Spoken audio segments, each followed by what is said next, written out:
धेरै पटक झगडा हुन्छ, तर्क वितर्क हुन्छ।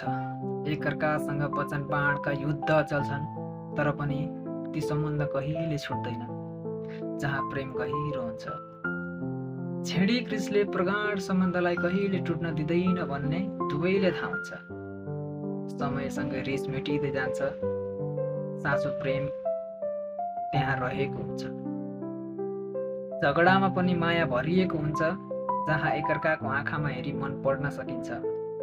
अनि अन्तर्मनमा नै आवाज हुन्छ र नछुटिने बाचा पनि महसुस हुन्छ।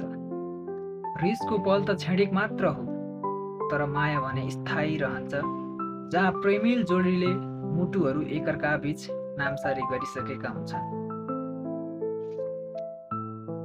साँचो सम्बन्ध त्यही हो, जहाँ दुःखमा पनि साथ छोडिँदैन, कमजोर समयमा हात छोडिँदैन।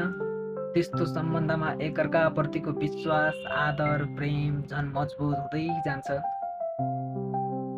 प्रेम सागर हो जहाँ डुबिन्छ, प्रेम ऐना हो जहाँ उसलाई देखिन्छ, प्रेम फुल हो जसलाई सम्हालेर राखिन्छ, प्रेम उनको लागि शिरफुल हो, मेरो लागि ढाका टोपी हो जसलाई शिरमा सजाइन्छ। आखिर प्रेम त प्रेम हो, जहाँ लोभ हुँदैन, जहाँ स्वार्थ हुँदैन, जहाँ घृणा हुँदैन। त्यसैले त सधैँ प्रेमले जित प्राप्त गरेको छ।